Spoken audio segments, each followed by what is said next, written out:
ചേച്ചി ചേച്ചി ഇങ്ങനെ നടക്കുന്നേ? ഒന്നുമില്ല, നീ പോയേ. ശല്യപ്പെടുത്താണ്ട് പോവാറു.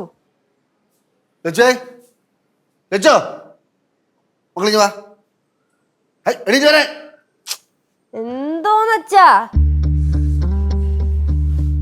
എന്താ? അയ്യേ, അമ്മേടെ കമ്പനി ജോലി വേണ്ട, വിട്. അച്ഛൻ വിചാരിച്ച വേറെ 1000 സ്ഥലത്ത് നമുക്ക് ജോലി കിട്ടും. എഞ്ചിനീയർ അടുത്ത് ഒരു വാക്ക് പറഞ്ഞാൽ മതി. അത് പറ്റൂല, അത് പ്രശ്നമാവും. ഉണ്ടായി പാറു. മക്കളെ അമ്മയുടെ ജോലി സ്ഥലത്ത് കൊണ്ടുപോകാത്തതിന് അമ്മയ്ക്ക് എന്തെങ്കിലും കാരണം കാണും. വീണ്ടും ആവശ്യമില്ലാത്ത പറയണാച്ചാ. എടാ, ആവശ്യമില്ലാത്തല്ല പറഞ്ഞത്, ആവശ്യമുള്ളതിനെ പറഞ്ഞത്. എവിടെ ജോലി സ്ഥലത്ത് കൊണ്ടുപോയി കഴിഞ്ഞാൽ ഇവർക്ക് എന്തെങ്കിലും പ്രശ്നങ്ങൾ കൈബദ്ധം വന്നാൽ അതിൻ്റെ ഇടിവ് സംഭവിക്കണക്കാണ്. നീലുവിനല്ലേ അങ്ങനെ ഇടിവ് സംഭവിച്ചു കഴിഞ്ഞാൽ നീലു എവിടെ കൊടുത്തത് വീട്ടിൽ കിടന്ന് അടി കൂടുമ്പോൾ അവിടെ അടി കൂടും. അടി കൂടിയാൽ നീലു ജോലി തെറിക്കും. അതുകൊണ്ട് പേടിച്ചിട്ടാണ് ഇവിടെ കൊണ്ടുപോകാത്തത്. എല്ലാം സങ്കല്പിച്ച് പറഞ്ഞു കഴിഞ്ഞാ വന്നാ എല്ലാം സങ്കല്പിച്ച് പറഞ്ഞു കഴിഞ്ഞാന്ന് സംഭവിക്കാൻ സാധ്യതയുള്ള കാര്യങ്ങളെ പറഞ്ഞോളൂ. വേറെ ഒന്നും സംഭവിച്ചില്ലെങ്കിലും നീലു ലച്ചു കൂടെ ഇവിടെ ഓഫീസിൽ കിടന്ന് വഴക്കുണ്ടാക്കും. ഉണ്ടായി പാറു. അല്ല അമ്മ, ഇത് ഫുള്ളായിട്ട് ഒരാളെ സെലക്ട് ചെയ്ത് കഴിഞ്ഞു. എന്താ സംഭവം എന്താണ്? 3 പേര് ലിസ്റ്റിലുണ്ട്. അത് MD ആണ് സെലക്ട് ചെയ്യണത്, ഞാനല്ല. സുഷമാൻറ്റി പറഞ്ഞത് അങ്ങനെയല്ലല്ലോ, പിള്ളേരെ സെലക്ട് ചെയ്തു എന്നുള്ള പറഞ്ഞത്. സുഷ്മാൻറ്റി അല്ല ഓഫീസിലെ മാനേജർ, ഞാനാണ്. എന്നേക്കാൾ കൂടുതൽ കാര്യങ്ങൾ സുഷ്മാൻറ്റിക്ക് അറിയാൻ പറ്റില്ല.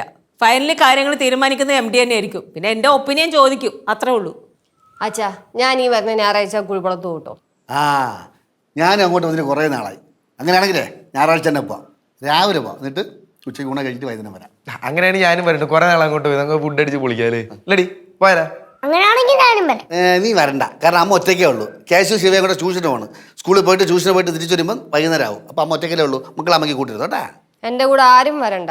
ഞാൻ പോയി കഴിഞ്ഞാലേ 1 മാസം കഴിഞ്ഞേ വരുള്ളൂ. പിന്നെ വേണമെങ്കിൽ 2 ദിവസം ഇവിടെ വന്ന് നിൽക്കാം. എന്റെ പൊന്നിൽ വെച്ച് നീ ഇതിന്റെ പേരിൽ ഇവിടെ വിട്ട് പോകാൻ പോണാണോ? നന്നായി. അല്ല മക്കളെ, നീ ഈ ചെറിയ കാര്യത്തിന് വേണ്ടിയാണോ നീ പോകാൻ പോണത്? അച്ഛൻ്റെ കൊക്കിന് ജീവനുണ്ടെങ്കിൽ നീ ഇവിടുന്ന് പോകൂല. എന്തിനാച്ച ഇവിടെ കടിച്ചു തൂങ്ങിക്കണം? എനിക്ക് മതിയായി മൊത്തത്തിൽ. അതുകൊണ്ടാണ് ഞാൻ പറഞ്ഞ ഞാൻ പോവാണെന്ന്. നീ എന്താന്ന് വെച്ചേ, അമ്മയുടെ ഓഫീസിൽ മാത്രം നീ ജോലി ചെയ്യുള്ളൂ, വേറെ എവിടെ കിട്ടിയാലും നീ പോവില്ലേ? ഇതിന്റെ പേരിൽ ചുമ്മാ ഈ കിടന്ന് പ്രശ്നം ഉണ്ടാക്കണ ഞാൻ യോജിക്കണല്ലോ കേട്ടാ. നീ കൂടെ ന്യായം പറയണ്ട. പണ്ട് നിന്റെ ഓഫീസിൽ ജോലിക്ക് നമ്മൾ എവിടെ കൊണ്ടുപോയിട്ട് കൊതിപ്പിച്ചിട്ട് ജോലി കിട്ടാതെ തിരിച്ചു വന്നില്ലടാ. ഇല്ലടാ, അല്ല ജോലി കിട്ടാത്തത് അവളെ കയ്യിരിപ്പുണ്ട് തന്നെ. എന്നാലും ജോലി കിട്ടിയിട്ടല്ല. നിന്റെ കാലിലെ കീഴിലെ പന്തട അങ്ങോട്ട് തട്ടി കളിക്കാം അവള്. പറയണ്ട അച്ഛാ, മതി, നിർത്ത്. ഇനി ഇത് സംസാരിച്ച് വഷളാക്കണ്ട. എനിക്ക് എല്ലാവരുടെ സ്വഭാവം ഓൾമോസ്റ്റ് എല്ലാം മനസ്സിലായിട്ടുണ്ട്.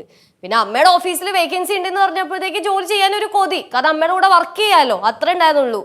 ഇനി നമുക്ക് ഇതിനെ പറ്റി ടോക്ക് വേണ്ട, നമുക്ക് നിർത്താം. ആളെ വിളിച്ചാ ലച്ചേ അവിടേക്ക് പോട്ടെ. ഇങ്ങോട്ട് വന്നേ, ഇങ്ങോട്ട് വരാൻ. നിനക്ക് ഞാൻ പറയുന്നതിനേക്കാൾ വലുത് സുഷ്മ പറയുന്നതാണെങ്കിൽ എനിക്കൊന്നും പറയാനില്ല, ഞാൻ നിർത്താം. അഥവാ ഞാൻ പറയുന്നത് കേൾക്കാൻ താല്പര്യം ഉണ്ടെങ്കിൽ ഞാൻ കാര്യം പറയാം. അമ്മ പറഞ്ഞത് ന്യായം. ശ്രദ്ധിച്ചേക്ക്. മിണ്ടായിരു വാലു. ഉണ്ടായിരിക്കും. നീ പറ, സംസാരിക്കും. നീ ഓഫീസിൽ പുതിയ സ്റ്റാഫുകൾ എടുക്കുന്നെന്ന് പറഞ്ഞത് സത്യമാണ്. അത് ഞാനല്ല സെലക്ട് ചെയ്യുന്നത്, MD ആണ്. അത് സെലക്ട് ചെയ്തിട്ടുമില്ല. അത് MBAക്കാരാണ് സെലക്ട് ചെയ്യുന്നത്. അതിനുള്ള ഇൻ്റർവ്യൂ ആണ് നടന്നത്. ഞാൻ അവരെ കുറച്ച് ഇൻട്രാക്ട് ചെയ്തു, അത് MD പറഞ്ഞിട്ട്. സെലക്ഷനൊക്കെ MD ആണ്. എനിക്ക് MBAക്കാരെ സെലക്ട് ചെയ്യാനുള്ള ബുദ്ധിയും കഴിവൊന്നും ആയിട്ടില്ല. ഞാൻ പറഞ്ഞില്ലേ, ഇതിലെന്തോ ഒരു കുരഷ്ടമുണ്ട്. നീലും ഒരു കാര്യം ചെയ്താൽ അതിനെന്തെങ്കിലും കാര്യം കാണും. കാര്യം ചെയ്തില്ലെങ്കിൽ അതിനും എന്തെങ്കിലും ഒരു കാര്യം കാണും. പക്ഷേ ഞാൻ ഒരു കാര്യം പറയാം, ആ സുഷമ മേലെ നീ കൊണ്ടുവിടുന്ന കുട്ടമ്പള അവിടെ നീ എൻ്റെ കയ്യിൽ നിന്ന് വാങ്ങും. നിങ്ങൾ ഞാനുണ്ടല്ല. അമ്മ സോറി. സുഷമാൻറ്റി അങ്ങനെയൊക്കെ പറഞ്ഞപ്പോഴത്തേക്ക് എനിക്ക് വിഷമമായെന്നുള്ളത് ശരിയാണ്. പക്ഷെ ഇങ്ങനെയൊക്കെയാണ് കാര്യം എന്ന് എനിക്ക് മനസ്സിലായില്ലായിരുന്നു. പക്ഷേ ഇനിയൊരു കാര്യമുണ്ട്. ഇനി അമ്മയുടെ ഓഫീസിൽ ഇങ്ങനത്തെ വേക്കൻസി ഒക്കെ വരുവാണെങ്കിൽ അമ്മ ഉറപ്പായിട്ട് എന്നെ എടുക്കണേ. ഒരിക്കലും എടുക്കില്ല. എന്താന്ന്? ഒരിക്കലും എടുക്കില്ലാന്ന്.